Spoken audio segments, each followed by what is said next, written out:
It looks good. All right. Hey, lab coat agents. Alexa, stop. Sorry. All Alexa, right. Dude, how long has it been since we've done this? 2 weeks. Oh, damn, we're slacking. Well, Sorry, everybody. you know, every now and again we have to have a rerun. By the way, I want to say that I want to say thank you to Noelle Nielsen from Bright Birch Realty in Minneapolis, Minnesota, for sending me this awesome swag. Oh, you mean this one? Oh, yes, put it on. It's the Bright Birch. It's the Bright Birch Hour. Dude. The Bright Birch Hour. Wait, what size are you on the back? I'm 4 buttons in. Let's see if it works. No. I'm 3 buttons in. You have a bigger head than me. Yeah, I think. Hold on. Ooh, 3 buttons in is kind of tight on me. Plus, I can't see. It's like dark. There, just put it up a little bit like this. And I threw on an ugly Christmas sweater today because I'm doing laundry. Ooh, I got my. You can't tell, but it's my F8 shirt. All right. So, who do we got on? Dude, you got an F8 shirt? I'm so jealous. You can't tell, dude. They kind of screwed it up because they're like, you can't even tell. It's like, whatever. It's a good All right, shirt. so let's talk about some stuff. What do you want to talk about today, bro? Well, I think first of all, Lab Coat Agents Live, Del Coronado, San Diego, June 18th, June 19th, first day, going deep, old school meets new school, and then second day, all social, Instagram, Facebook, YouTube, Google. Facebook will be there. We're trying to get somebody from Instagram too, so. If anybody out there in the Facebook world, wait a minute. We know people at Instagram because we know people at Facebook. I know. We're trying to get somebody there. It doesn't make any sense. What's up, Monica? What's up, David?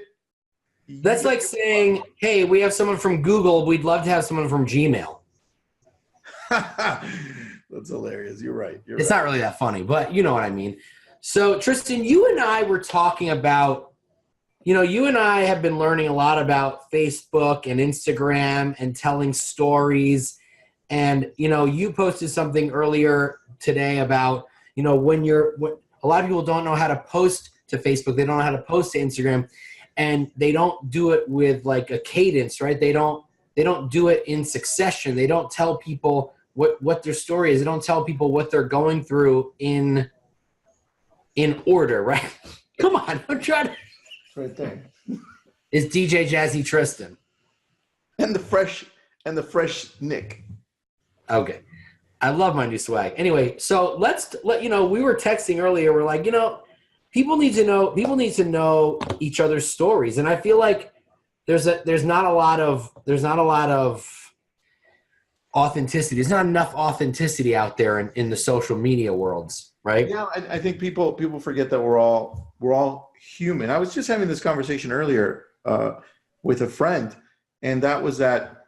Well, first of all, let's be honest, right? You don't have friends. I don't have friends. So my imaginary friend, his name is Pete, and he looks like a water bottle. Pete the cat?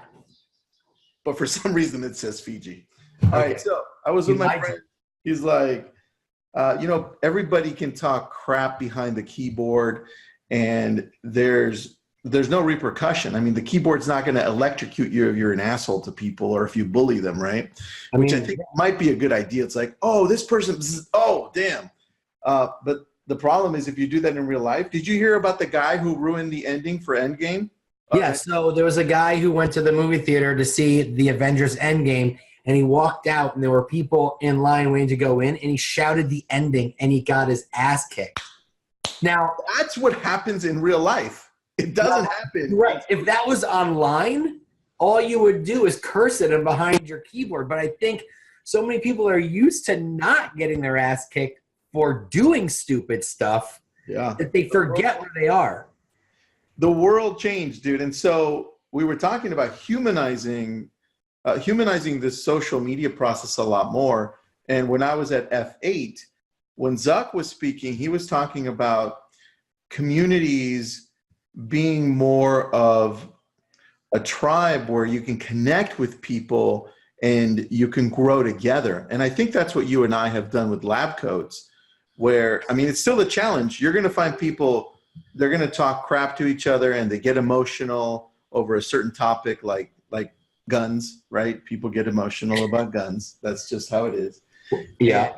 And it's a challenge, but I think you and I bring a story to this where people can relate to us in different ways, because, you know, we're different, and we come from, you're from the East Coast and I'm from the West Coast, and we can hold on. feel differently. The way you just said that, you're from the West Side because you have your hat like that. Yeah, keep it real. So that's a very good point. So, and I've also noticed that you and I run, even though we've turned Lab Coats into something bigger than a Facebook group, right? We do events, we have webinars, we have a website, you know, we're doing courses. So it's essentially like it's become a business, it's become, you know, an organization. But we started out as a Facebook group, and people are getting to know us, and people feel comfortable around us, and people talk to us as if they're our friends. And so they keep us in check too. Like, they feel like Nick and Tristan are our friends, and I disagree with what they said, and I'm going to let them know. And honestly, I really appreciate that, because it shows that we've established this culture within our group that makes people comfortable for the most part, you know, because we've been authentic since the beginning.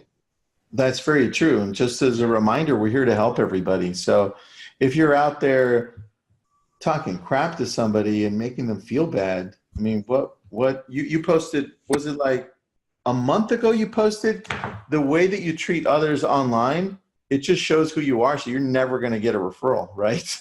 Yeah, I don't remember the exact verbiage, but like, you know, if you're really going to get in the middle of a Facebook battle, first of all, here's what you have to understand. You'll never see me or you in the middle of a Facebook battle. I mean, sure, we'll disagree with people, but I'm not going to put someone down in a Facebook thread, because honestly, I have better things to do, right? Yeah. And so you're never going to see people who are actually doing business and getting things done and run a business and are leading other people, because, you know, leaders, what Gary Keller says, leaders teach people how to think. And if you're going to take the time out of your busy day, because you have to remember, we have a group of 94,000 number one agents, right? So everyone's a top producer, right? Everyone's doing hundreds of millions of dollars, online at least. The people that are not taking the time out to respond to you constructively, from our experience, those people are not high enough level for you to associate with. It's just the way it goes. That's an interesting comment, dude. Also a quote, you said leaders teach people how to think. I think we can go a little deeper than that. I think leaders, for the most part, what we consider to be good leaders is they lead by example, right? Like you and I, right. The things that we do, our kids and our spouses, they pay attention to it, and we either suck at it or we're okay at it or we're good. Yeah. And I think we just teach people how to live a better life through our example. I think that's the key. But there's a question here. Oh my gosh. Thank you for asking a question here, or else we would go through the side here. The question here is, what do we think is the biggest disruptor in 2019? Well, before we answer that question, Sunshine has a question for you. She's like, Zuck, you guys are bros now? Yeah, they're bros. Look, we got to talk very, very shortly. It wasn't like me and him in a room. It's like, yo, Tristan, what's up? I'm like, yo. Well, you know, let's if you want to talk, if you want to go that route, he knows more about you than you know about you. So it's like he knows you. He knows. So what's the big disruptor of 2019? Yeah, biggest disruptor of 2019. Really good question. That is a really good question. I posted it to the top, pinned it to the top. I'd like to hear, you know what? I'd love to hear what people are thinking. It was Adam Howell, biggest disruptor of 2019. What is everybody thinking? Biggest disruptor for 2019 while I think. Well, I'll tell you. So I'll tell you, I don't have a specific company. Okay. But I can tell you what's going to be a disruptor. Or what is. Go. And is getting, I mean, a disruptor doesn't necessarily mean bad. Like, I think lab coat agents is a disruptive force in the industry, but I don't think we're bad, but I think we're disruptive. Yeah. What's the next biggest thing that's going to change the way that we do business? Oh, artificial intelligence, hands down. Yeah, that's the biggest disruptor. I think the biggest disruptor, that's a good one. I think that's what long term though. That's not even 2019. That's Yeah, I think it's still there's a long way to go, but I think I'm seeing right now in my business, like with the stuff that Structurally is doing, with Ylopo and Lion Desk and just having conversations with imaginary people, it's blowing my mind. That's true. That's true. Here's what I think. Now that I had some time to think and you went first, so thank you, Tristan. Oh, so your answer is probably going to be better than mine. Just a little bit.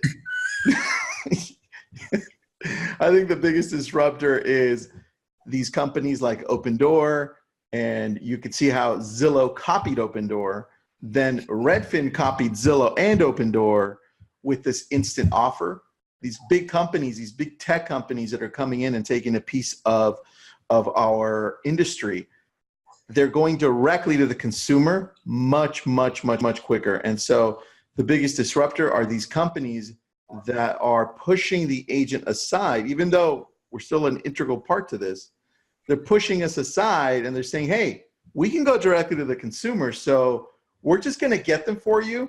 And then you're going to pay us a big chunk of your money, 30, 40, 50, 60%. And then we'll let you work with them. I think that's huge. Grant Johnson. Well, that's a negative disruptor. I was talking about a positive disruptor. Yeah, you went to a good way, but you know what? Zuck versus. No, I don't. What's that other dude's name? The guy who created Zillow. I mean, not Zillow. Tesla. We forgot his name. Oh, Elon Musk. Elon and Zuck. Zuck says AI is going to be Elon Zuck thing. Elon Zuck, and Elon says that AI is going to be absolutely dangerous and evil. So Joanna McDaniel said, I think LCA is disruptive in the sense that it allows us to crowdsource product reviews and awareness of tech, brand upgrades, how to suck, how to achieve, etc., rather than just only learning by those in the office with us. I love that. Yeah, that's fantastic. I also think that LCA has also created a forum for agents to, like, here's an example, and we're getting her on a webinar next month. And I was talking to an agent, Mel Parsons. Her name's Mel Parsons. I was talking to her at the Club Wealth Conference. And this is a perfect example of how LCA is disrupting because it's really helping people increase their business just by masterminding. Really, that's it, right? Yeah. So Mel Parsons at Club Wealth, she came over, gave me a really big hug. She's been in the business for 4 years. 4 years ago, the abbreviated story, 4 years ago, she was almost homeless. And, she and her husband were scrounging to make ends meet. They were about to be evicted from their apartment. Long story short, because we're going to have her on a webinar, long story short, from what she has learned in lab coats and what she has implemented over the last 4 years, she went from poverty to 800,000 gross commission last year in 4 years. That's huge. What's her name? Nick. She's like, it's really from just what I've learned in lab coats and putting it to use. And guys, I'm going to say this. It's literally that easy. Literally. Because when you put your mind to something and you implement and you do it consistently, that's going to happen to you. All right, dude. Very, very good point. I just posted up a question. What's more dangerous to our industry?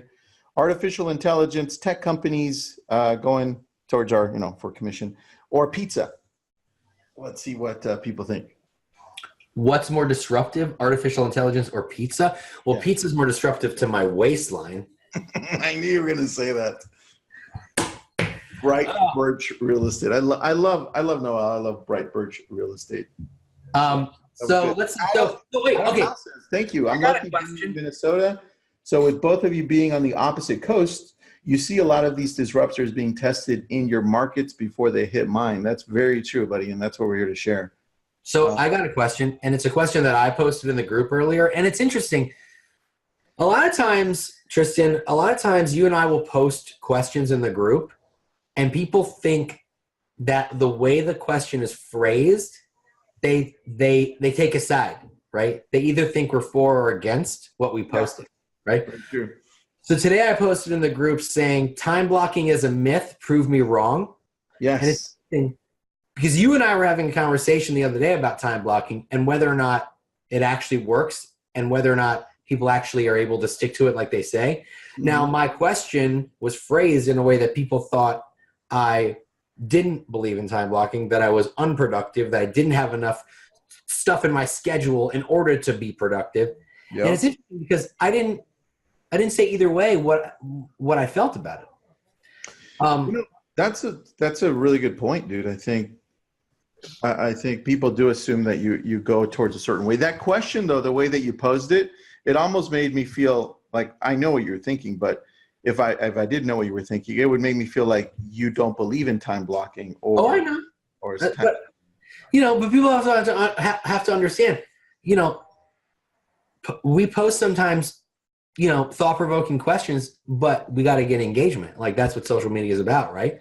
Yeah. So I go back and forth with time blocking because my schedule is very blocked out, but there are times where I don't get what I need to get done in that block of time. And so you got to move things around and like things get in the way. So in that sense, it works because you know when you need to do something, but it doesn't work in the sense that sometimes your block of time isn't enough, or there's an emergency you have to get to, or your kid gets sick, or there's a deal that's about to fall apart. These things, right?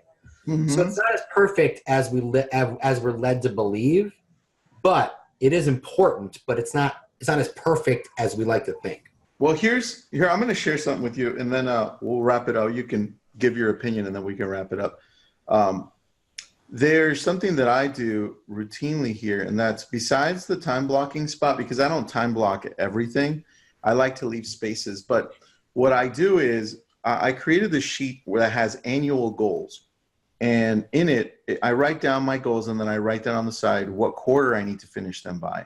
And then I'm very specific as to what the goals are. This way I can look at this sheet and I'm like, okay, these are my goals for the year. This is the one I'm looking for sooner rather than later. Now, when I do this, I then put them into this sheet that I created, which is, it just says, hey, is this a physical goal, intellectual, spiritual? What is it? Specify, give me a time, and then why is this important to you? And then more importantly, I break it down kind of like the KW thing, right? But I thought 3 and 3 were really important. This way, it's a clear blueprint as to where I want to get to. And this I can go back to, because I can go back to this. This is a little more vague. This is super specific. And then I can say, okay, now my day is going to be full of doing these tasks that help me get to my goal 1, goal 2, goal 3. You know why I like that? Because you're time blocking on a larger scale. You're not time blocking by the day.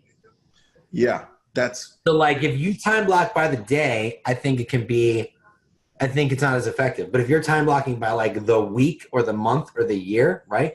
We do 411s, we would do 135s, we do 133s like you did. If you're time blocking on a larger scale, yes, very effective. If you're time blocking on a daily scale at 30-minute increments, that can be very difficult to achieve. That's very true, and I think you don't get as focused. I know there are some people say, well, look, I break down my day into 15 minutes, 5 minutes here, 10 minutes here.